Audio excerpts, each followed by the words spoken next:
আসসালামু আলাইকুম ওরহমতুল্লাহ। প্রিয় দর্শক, আশা করি আপনারা সকলেই অনেক ভালো আছেন। আমাদের চ্যানেলটিতে প্রতিনিয়ত ইসলামিক ও শিক্ষণীয় ভিডিও আপলোড করা হয়, তাই লাইক, কমেন্ট ও সাবস্ক্রাইব করবেন বলে আশা রাখি। চলুন ভিডিওটি শুরু করা যাক।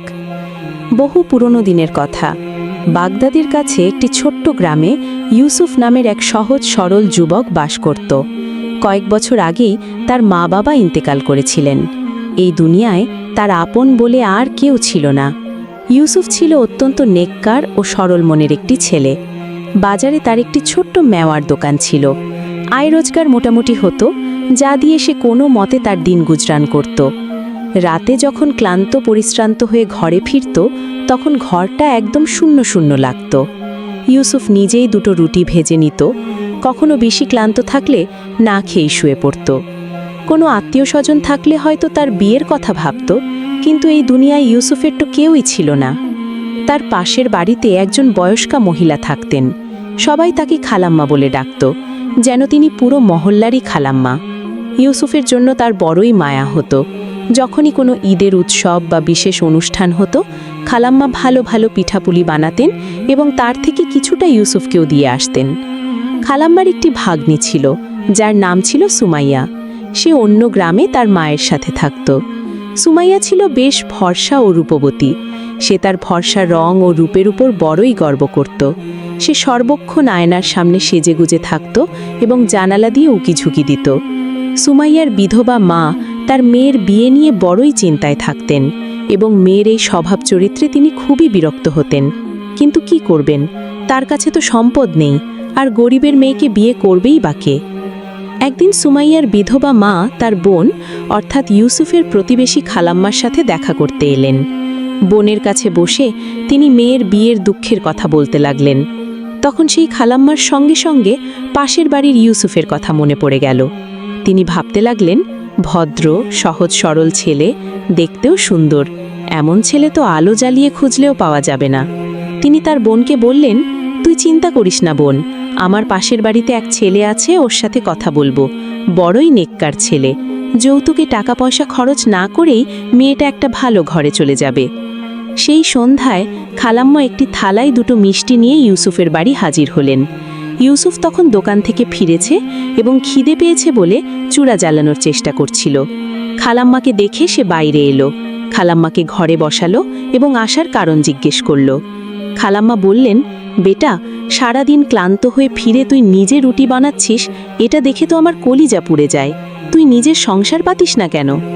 ইউসুফ বলল, খালাম্মা, আপনি তো জানেনই আমার আগে পিছে কেউ নেই, না কোনো বংশের লোক আছে, না কোনো আত্মীয়। বিয়ে তো মা বাবার দায়িত্ব। আমার এখানে কে আছে যে আমার বিয়ে দেবে, আর আমাকেই বা বিয়ে করবে কে? এতে খালাম্মার তড়াক করে বলে উঠলেন, আরে না বেটা না, এ কথা বলতে নেই।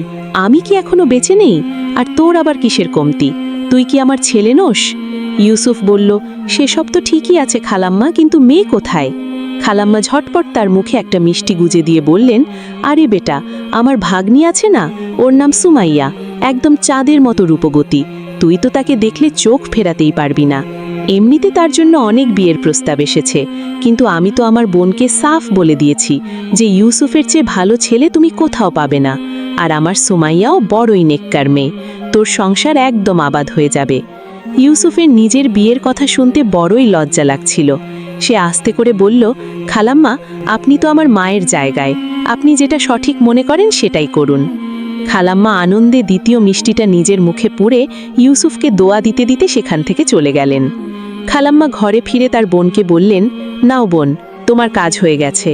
এত সহজ সরল আর সুন্দর ছেলে তুমি 7 জন্মেও খুঁজলে পাবে না। তোমার মেয়ে রাজার হালে থাকবে, আর ইউসুফের একটা ভালো দোকান আছে, ভালোই উপার্জন করে।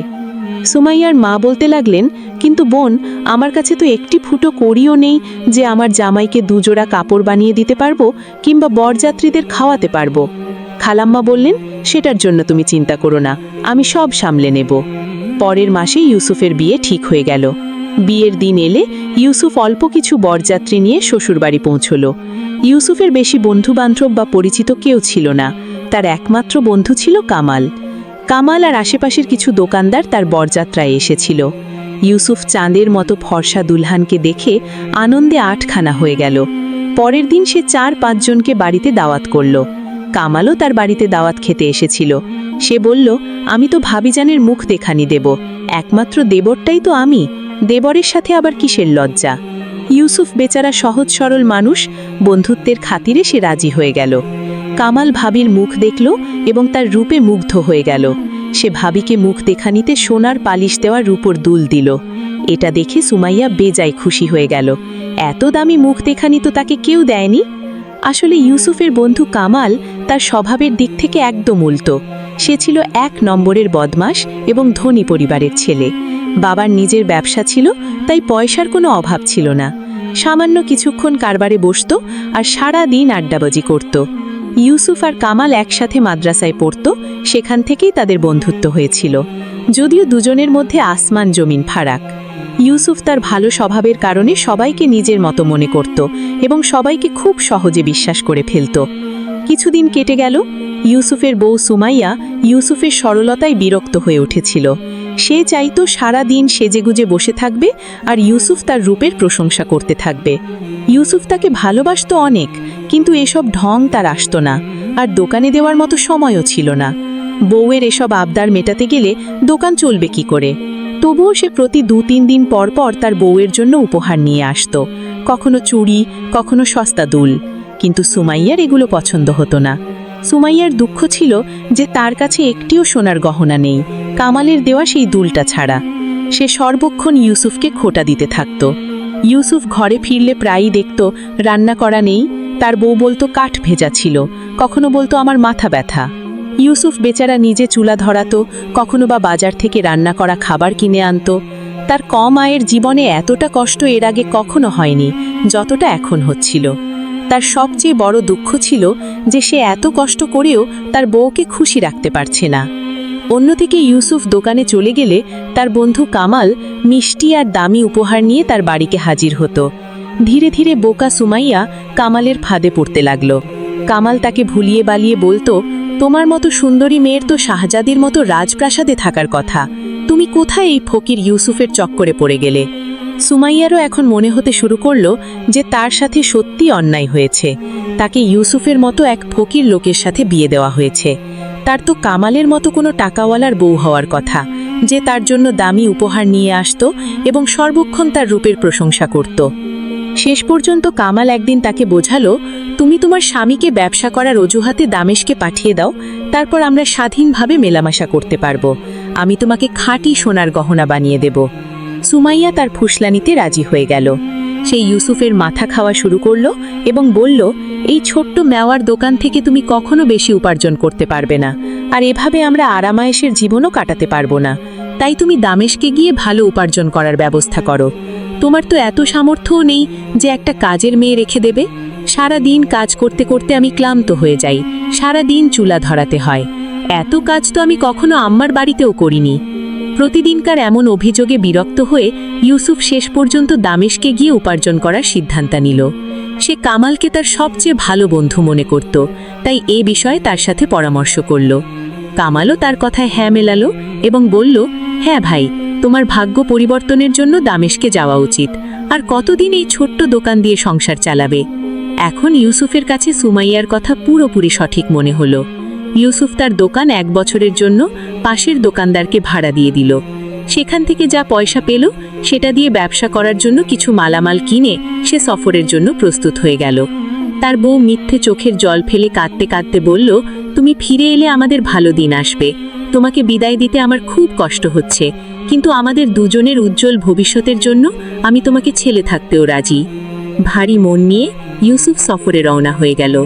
যাওয়ার সময় সে কামালকে বলে গেল, ভাই, একটু ভাবিজানের খেয়াল রেখো, তোমার উপর ভরসা করেই ওকে রেখে যাচ্ছি, ওর যেন কোনো কষ্ট না হয়। কামাল আশ্বাস দিল, তুমি একদম নিশ্চিন্তে যাও ভাই, আমি ভাবিকে কোনো কষ্ট দেব না।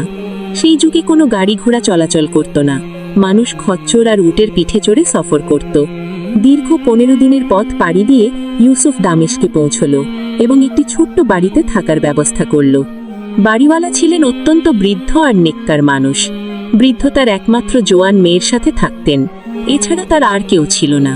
তিনি ইউসুফকে বাড়িতে একটি কামরা ভাড়া দিলেন। বাড়িওয়ালা যখন জানতে পারলেন যে ইউসুফ শত শত মাইল দূর থেকে ব্যবসা করতে এসেছে এবং কঠোর পরিশ্রম করছে, তখন বৃদ্ধ ইউসুফকে বুঝিয়ে বললেন, বেটা, এই শহরে ব্যবসা একটু সাবধানে করো। এই শহরের কিছু মানুষ কিন্তু বড়ই বেঈমান আর ফাঁকিবাজ হয়। ইউসুফ তার উপদেশটা মাথায় রেখে সেখানে মন দিয়ে ব্যবসা করতে লাগল। 10 মাস ব্যবসা করার পর ইউসুফের নিজের ঘরের জন্য বড়ই মন টানতে শুরু করল এবং সে বাড়ি ফেরার সিদ্ধান্ত নিল। যদিও সে সুমাইয়াকে চিঠি লিখেছিল যে সে আরও 2 মাস পরে ফিরবে এবং তার জন্য সুন্দর সুন্দর উপহার কিনে আনবে, কিন্তু এখন ঘরের জন্য প্রাণ আকুপাকু করায় সে আগেই চলে যাওয়ার সিদ্ধান্ত নিল। তার ব্যবসার সব মাল বিক্রি হয়ে গিয়েছিল এবং বেশ ভালো মুনাফাও হয়েছিল। যাওয়ার সময় সে বাড়িওয়ালা বৃদ্ধ বাবার কাছে কৃতজ্ঞতা জানালো এবং বলল, বাবা, আপনি একজন পিতার মতো আমাকে এখানে আশ্রয় ও সাহায্য করেছেন। বৃদ্ধ বললেন, আমার কোনো ছেলে নেই, শুধুই একটি মেয়ে আছে। তোমাকে দেখা মাত্রই আমার মনে হয়েছিল যে আমার যদি কোনো ছেলে থাকতো তাহলে ঠিক তোমার মতোই হতো। যদি জীবন থাকে তাহলে তোমার সাথে আবার দেখা হবে। বেটা, তুমি এত নেককার আর সহজ সরল, মন চায় তোমার সাথে যেন কখনো কোনো মন্দ কিছু না হোক। তুমি একজন ব্যবসায়ী, তাই প্রায়ই তোমাকে সফরে বেরোতে হবে। যাওয়ার আগে আমার 3টে কথা সবসময় মনে রেখো। প্রথম উপদেশ, যতটা সম্ভব রুজিরুটি কামাতে পরদেশে যেও না। নিজের দেশেই যা রুক্ষা সুক্ষা পাও তাতেই সন্তুষ্ট থেকো, কারণ নিজের দেশের শুকনো রুটি পরদেশের রাজভোগের চেয়ে অনেক ভালো। আল্লাহ সকলের জন্য রুজির ব্যবস্থা করেছেন। তোমার তাকদিরে যা আছে তা তুমি পাবেই। দ্বিতীয় উপদেশ, কখনো স্ত্রীর কথায় ভুলেও পরদেশে সফরে বেরিও না, কারণ ঘরের মেয়েরা বাইরের কারবার ও ব্যবসা সম্পর্কে কিছুই জানে না। আর আমার তৃতীয় উপদেশ, কখনো তোমার স্ত্রীকে অন্য কারোর ভরসায় রেখে সফরে যেও না। সে যেই হোক, যতই ভালো বন্ধু হোক আর তোমার যতই কাছের মানুষ হোক না কেন। এসব শুনে ইউসুফ দীর্ঘশ্বাস ফেলে বলল, বাবা, আমি তো এই 3টে কাজই করেছি যেগুলো না করতে আপনি উপদেশ দিলেন। রুজির সন্ধানে আমি পরদেশে সফরে এসেছি, আর এই সফর আমি আমার বউয়ের জোড়াজুড়িতেই করেছি। সর্বোপরি আমার বন্ধুকে বউয়ের খেয়াল রাখার দায়িত্ব দিয়ে এসেছি। বৃদ্ধ বললেন, বেটা, সত্যিই তুমি অনেক সহজ সরল আর নেককার মানুষ, কিন্তু দুনিয়ার সব মানুষ তোমার মতো পরিষ্কার মনের না। এখন যা হয়েছে হয়েছে, শুধু এটুকু মনে করো যে তোমার ঘরে হয়তো চোর ঢুকেছে, কিন্তু তুমি কাউকে কোনো খবর না দিয়ে হুট করে ঘরে যেও, আর সেখানে যা তামাশা দেখবে তা অনুযায়ী একজন প্রকৃত পুরুষের মতো শক্ত সিদ্ধান্ত নিও। ইউসুফ তখনই তার গ্রামের উদ্দেশ্যে রওনা হয়ে গেল। প্রায় 10 থেকে 15 দিনের দীর্ঘ পথ পাড়ি দিয়ে সে যখন নিজ গ্রামে পৌঁছল তখন সন্ধ্যা হয়ে গিয়েছিল। তার সেই বৃদ্ধ বাবার বলা কথাটি মনে পড়ল, খবর দিয়ে বাড়িতে যেও না। সে তার মাল সামানা বাড়ির বাইরেই রেখে দিল এবং চুপি চুপি পা টিপে টিপে বাড়িতে ঢুকে গেল। ঘরের যেখানে জানালা ছিল সে সেই জানালা দিয়ে ভেতরে উঁকি দিল। দেখল কামরায় আলো জ্বলছে, আর ভেতর থেকে সুমাইয়া ও কামালের হাসি ও আপত্তিকর কথার আওয়াজ আসছে। ইউসুফ দেয়ালের সাথে গা চেপে স্তব্ধ হয়ে দাঁড়িয়ে গেল, আর বাইরে তখন অন্ধকার ঘনিয়ে আসছিল। সুমাইয়া তখন কামালকে ইউসুফের লেখা চিঠিটি পড়ে শোনাচ্ছিল, যেখানে লেখা ছিল সে 2 মাস পরে আসবে এবং তাকে ছেড়ে আর কখনো যাবে না। তার জন্য সুন্দর পায়েল ও দুলের মতো উপহারও কিনে এনেছে।